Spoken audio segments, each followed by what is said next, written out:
भारत में मानसिक स्वास्थ्य से जुड़ी मदद हासिल करने की कोशिश कर रहे मुस्लिमों के सामने कई चुनौतियां आती हैं। बेबाक कलेक्टिव कई राज्यों में काम कर रहे महिला समूहों का संगठन है। इसने 2022 में एक रिपोर्ट पब्लिश की थी। इसमें सामने आया था कि भारतीय मुसलमानों के मानसिक स्वास्थ्य को बहुत कम प्रतिनिधित्व मिला है और भारत के मानसिक स्वास्थ्य और विकास संबंधी साहित्य में भी इसकी मौजूदगी ना के बराबर है। न्यूज़ वेबसाइट DW में प्रकाशित रिपोर्ट के मुताबिक पिछले साल स्वास्थ्य और परिवार कल्याण पर संसदीय समिति की एक रिपोर्ट प्रकाशित हुई थी।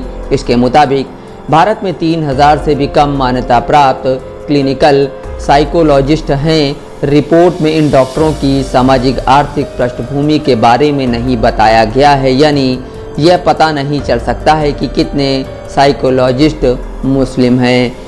अध्ययन दिखाते हैं कि अब पहले की तुलना में ज़्यादा मुस्लिम मानसिक स्वास्थ्य संबंधी परेशानियों से जूझ रहे हैं। कोरोना वायरस महामारी के दौरान जर्नल ऑफ हेल्थ साइंस में एक रिपोर्ट प्रकाशित हुई थी, जिसमें बताया गया था हिंदुओं की तुलना में मुस्लिमों में एंग्जाइटी का खतरा ज़्यादा है।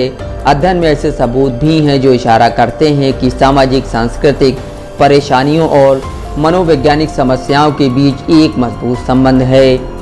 इसके साथ ही 2020 में हुए एक अध्ययन में बताया गया था कि मुस्लिमों और दलितों ने अपने मानसिक स्वास्थ्य की जो हालत बताई वह सवर्ण हिंदुओं की तुलना में काफ़ी ख़राब थी। शोध में इस तथ्य का भी ध्यान रखा गया कि दलितों और मुसलमानों के पास शिक्षा और संपत्ति कम है, लेकिन फिर भी यह अंतर बना रहा।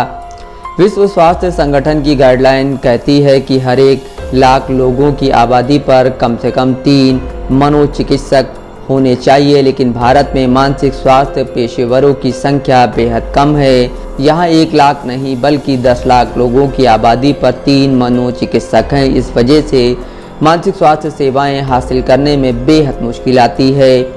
शहरी और शिक्षित मुसलमानों के लिए मुश्किलें और बड़ी होती हैं। कई लोगों को पहले धार्मिक ढांचे के भीतर रहकर ही मदद हासिल करने के दबाव से बाहर निकलना होता है। फिर जब वे सामान्य मानसिक स्वास्थ्य सेवाओं की तरफ जाते हैं तो अमूमन उन्हें ऐसे थेरेपिस्ट ढूंढने में मुश्किल आती है जो उनकी सामाजिक धार्मिक पहचान को समझते हों और उसका सम्मान करते हों।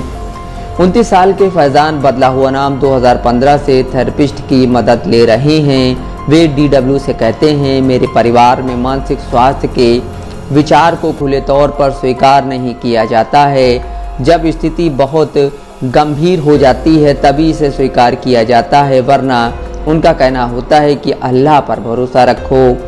26 साल की ज़ेबा बदला हुआ नाम दिल्ली में पत्रकारिता करती हैं। उन्हें एक अलग तरह की परेशानी का सामना करना पड़ा।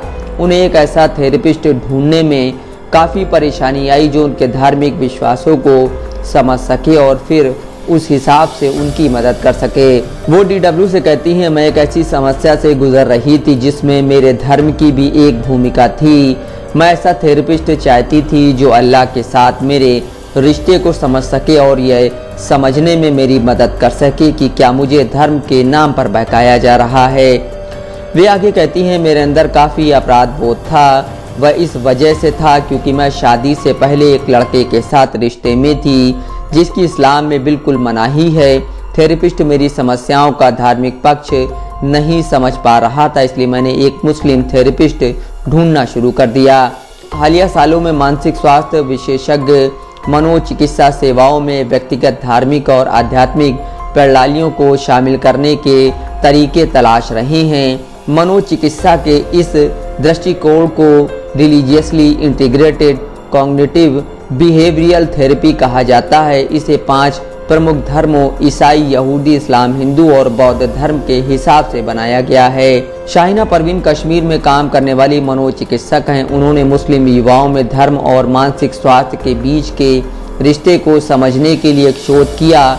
इसमें उन्हें पता चला कि शोध में शामिल मुस्लिम युवाओं के मानसिक स्वास्थ्य पर धर्म ने सकारात्मक असर किया है।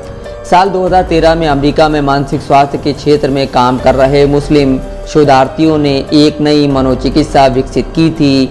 इसमें इस्लाम के पारंपरिक सिद्धांतों को आधुनिक मनोविज्ञान के साथ जोड़ा गया था। अमेरिकन साइकोलॉजिकल एसोसिएशन ने इसे मान्यता भी दी थी। आयशा हुसैन दिल्ली से आने वाली मनोवैज्ञानिक हैं वो DW से कहती हैं, हमारी मानसिकता मनोसामाजिक होती है, यानी ये हमारे परिवार, धर्म और सामाजिक पृष्ठभूमि आदि से मिलकर बनती है। उनका मानना है कि मनोचिकित्सकों को सामाजिक सांस्कृतिक जानकारी होनी चाहिए, लेकिन वे यह भी कहती हैं कि समान धर्म के मनोचिकित्सक के पास जाना हमेशा मददगार साबित नहीं हो सकता। वो कहती हैं, मुस्लिम मरीज कई बार मुस्लिम थेरेपिस्ट को ऐसी बातें बताने में संकोच कर सकते हैं जिन्हें गैर इस्लामिक माना जाता है, क्योंकि उन्हें डर होता है कि इससे उनके बारे में एक राय बनाई जा सकती है। पूजा प्रियवंदा नई दिल्ली में मानसिक स्वास्थ्य शोधार्थी के तौर पर काम करती हैं। उनका मानना है कि इसके दोनों ही पक्ष होते हैं। वे कहती हैं, कई बार धर्म मानसिक स्वास्थ्य और बीमारी से जुड़े मिथकों और गलत धारणाओं को बढ़ावा दे सकता है, वहीं कई बार यही धार्मिक विश्वास उम्मीद लेकर भी आ सकता है। Bureau report, Dastak live news.